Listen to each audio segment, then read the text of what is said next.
Halo, apa kabar? Kita lanjutkan lagi ngobrol bersama dengan Bung Rocky Gerung. Tapi sebelum kita ngomongin perkembangan di dalam negeri ya, Bung Rocky, kita perlu update ya kondisi Hmm. internasional karena kemarin kan banyak sekali yang mengkhawatirkan, termasuk Sekjen PBB, kemungkinan serangan Iran itu akan memicu Perang Dunia Ketiga. Ini karena bagaimanapun juga tentu ini berkaitan dengan negara-negara proksinya ya. Ada Amerika tentu yang punya yang mempunyai proksi Israel, dan kemudian Iran tentu saja ini bagian dari proksi dua kekuatan besar juga, Rusia dan Cina. Tetapi kelihatannya ini sementara kita bisa narik napas lega gitu, terhindarkan karena Iran menyatakan gue udah cukup menghukum lu sebagai pembalasan atas serangan lu di Damaskus. Dan kemudian ketika Netanyahu menyatakan tunggu serangan balik, kemudian Joe Biden bilang gue kagak ikut-ikutan ya, Amerika nggak ikut-ikutan. Nah ini menarik nih. Saya kira ya kan kita selalu tahu bahwa ada prinsip apa, quid pro quo itu. Jadi kalau Iya. lu hajar gua mesti balas juga dong supaya Hmm. seimbang di mata internasional tuh. Dan sinyal bahwa Iran memang ingin supaya ada keseimbangan baru, supaya proses-proses di Timur Tengah itu tidak terus-menerus memihak pada Israel tuh. Jadi saya kira Iran mengambil kesimpulan, tetapi tentu Iran menghitung juga kalau itu eskalasinya jadi panjang, jadi potensi perang dunia atau bahkan perang regional itu, dia mungkin tidak mampu tuh untuk mempersiapkan persenjataannya tuh. Dan potensi krisis ekonomi itu pasti juga akan menyebabkan persiapan perang Iran itu terhambat misalnya karena akan ada boykot kiri kanan itu. Dan Cina tentu juga menghitung hal yang sama. Kalau Iran masuk di dalam kondisi perang, tentu kan Cina tergantung pada Iran minyaknya. Kan minyak Iran itu sebagian besar diekspor ke Cina tuh. Jadi kelihatannya itu soalnya pertimbangan ekonomi. Tetapi juga ada pertimbangan yang sifatnya ideologis.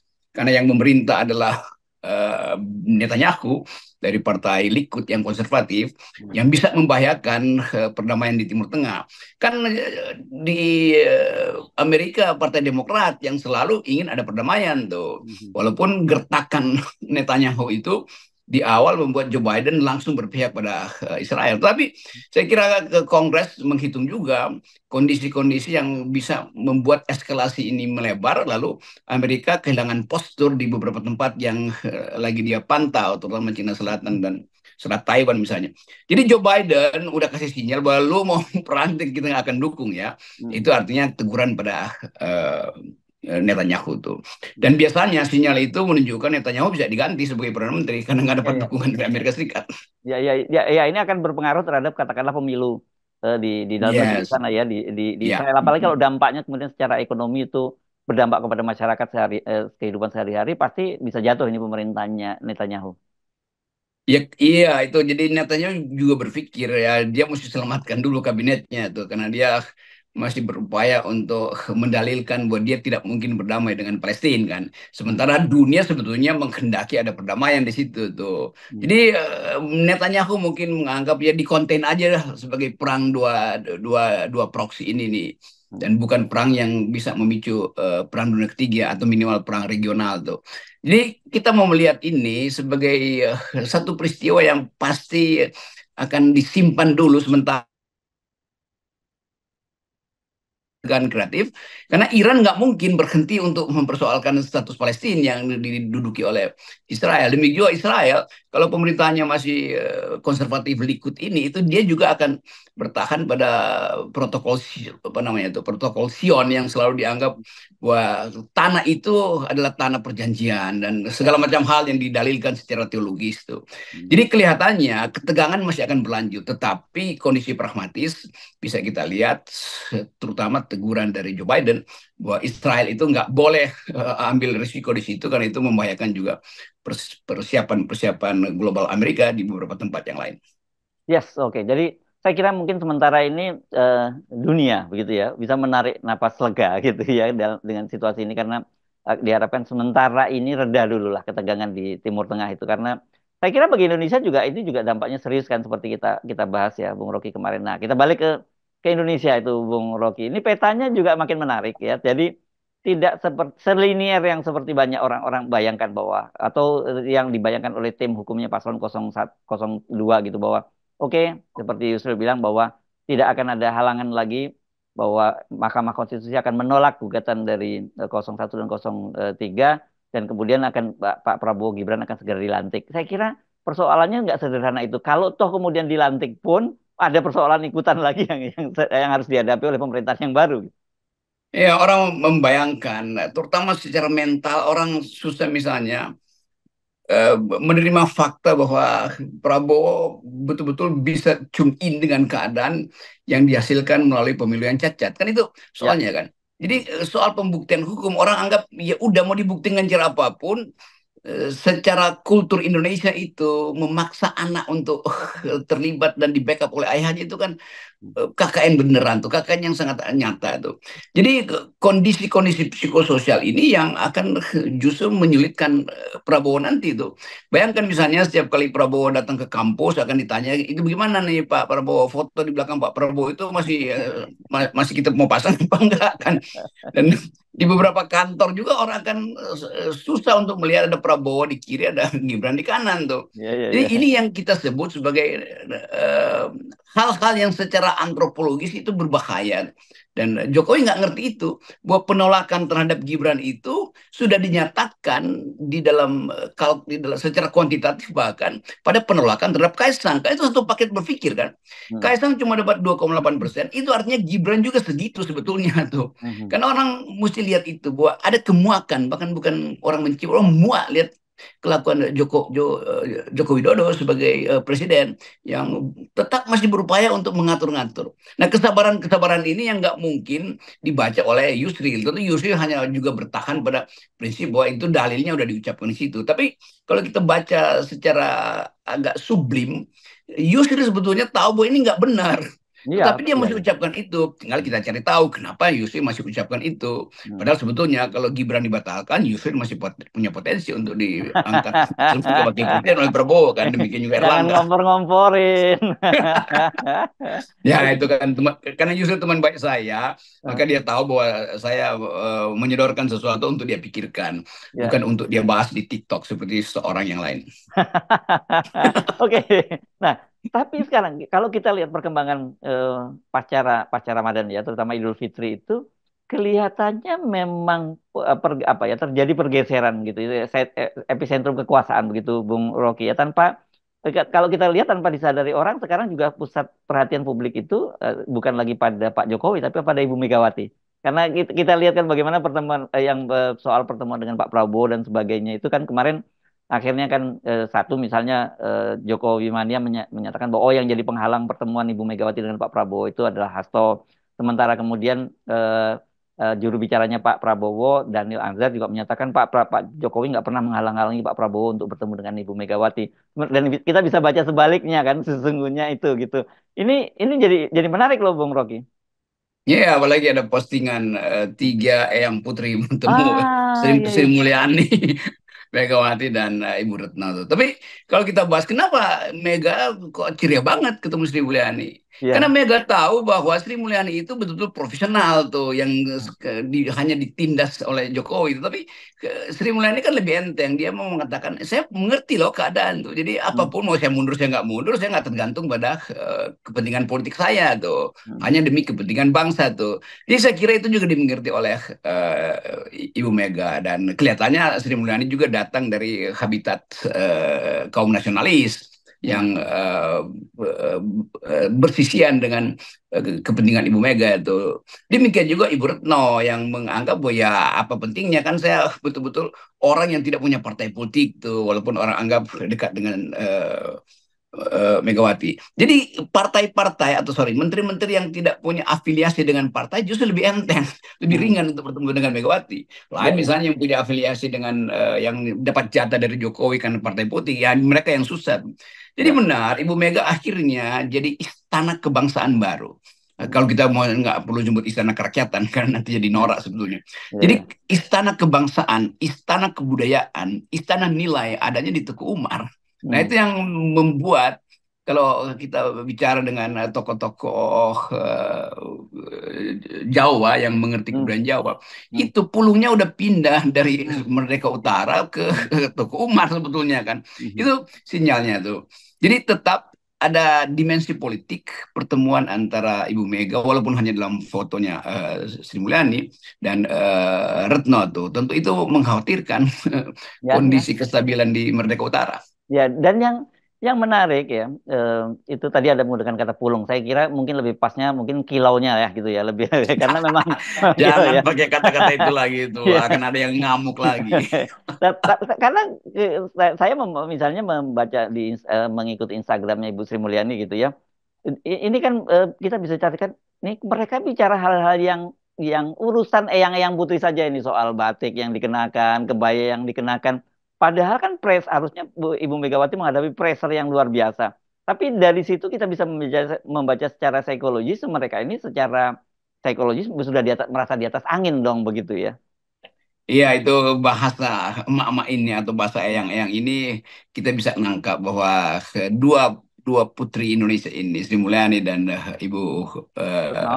Retno itu ya memberi ucapan atau dukungan eh, atau persahabatan moral dengan Ibu Mega kan. Kan Hmm. tetap ada dimensi yang disebut sisterhood, persahabatan antar perempuan.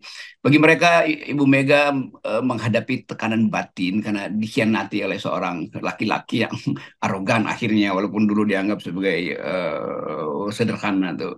Demikian juga Sri Mulyani ada dalam situasi yang sama. Sri Mulyani dulu pernah mengalami hal yang juga mirip-mirip karena disingkirkan di dalam kabinet SBY karena berselisih dengan Abu Rizal Bakri pada waktu itu. Ibu Retno tentu datang dari tradisi panjang birokrasi di Departemen Luar Negeri yang tahu bagaimana berdiplomasi, kalimat diplomasi. Jadi Sri Mulyani dan Retno menjadi sahabat ketika Ibu Mega ada dalam penderitaan sebagai seorang ibu tuh. Nah, ini yang kita sebut sebagai mothering, akhirnya tumbuh tuh.